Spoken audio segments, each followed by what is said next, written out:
The members of the cabinet had walked out in sympathy with Huskisson. Wellington had made a crucial mistake. He had failed to read what lay on the other side of the hill. He should have been uniting his party instead of dividing it.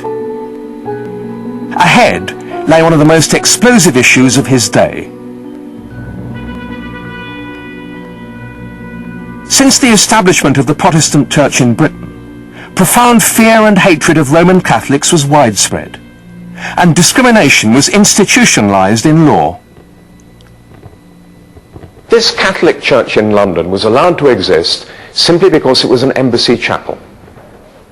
The demand to repeal these laws came largely from Ireland, where 90% of the population was Catholic, and the issue fueled violent nationalism. The Duke had heard that he couldn't even rely on the partly Catholic army. Wellington himself came from an Anglo-Irish Protestant family, but his years of campaigning on the continent meant that he wasn't unduly concerned by papism. He recognized that concession was expedient to avoid the risk of civil war in Ireland. He was desperate to avoid the anarchy and chaos that he so much dreaded.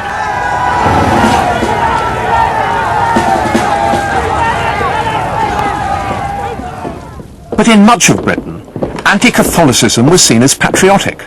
If Wellington was to improve the lot of Roman Catholics, he would have to do battle with the King, most of the Cabinet, the Church of England, the House of Lords, and the mass of British public opinion.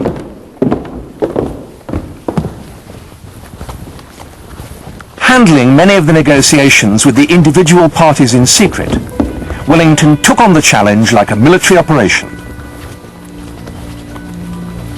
His biggest obstacle was King George IV, whose opposition could block any reform of the anti-Catholic laws. Wellington would need all his diplomatic skills to handle the king's hysterical fury whenever the subject was mentioned. "I verily believed he would go mad," said one courtier. The Duke persisted, listening endlessly to threats of abdication, and watching tears slip down the royal cheeks. By March 1829, Wellington and his ministers were prepared to resign if the king would not back down and allow him to introduce the reforms. A friend of the Duke's gives an account of the final meeting. It lasted for 5 tense hours. The king talked the whole time of his conscience. He would not support the measures. The Duke said he'd go to Parliament and state that, having not been allowed to bring forward the measures, he only waited until a successor was appointed. The king replied he must then try to find other ministers. Wellington left with his political career apparently in pieces. But less than 2 hours later, the king sent a messenger after the Duke. He'd backed down. Wellington had forced the king's hand. It was a masterful piece of brinkmanship. He felt that the scale of the challenge had been comparable to Waterloo. In the House of Lords, the Duke made a simple plea, speaking slowly, with no notes, and his arms folded. I have passed a longer period of my life engaged in war than most men, and if I could avoid even 1 month of civil war, I would sacrifice my life in order to do it.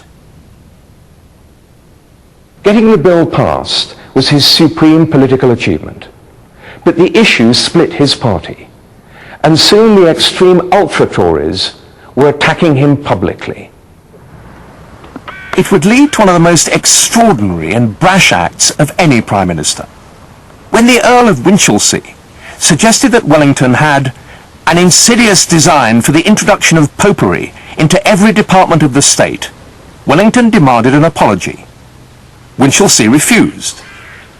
Despite being Prime Minister, Wellington called upon him to give that satisfaction for his conduct, which a gentleman has a right to require, and which a gentleman never refuses to give. These were the rules of his class.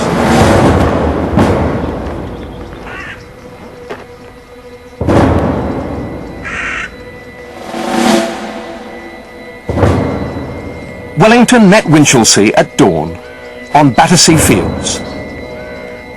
Are you ready? Yes. Fire!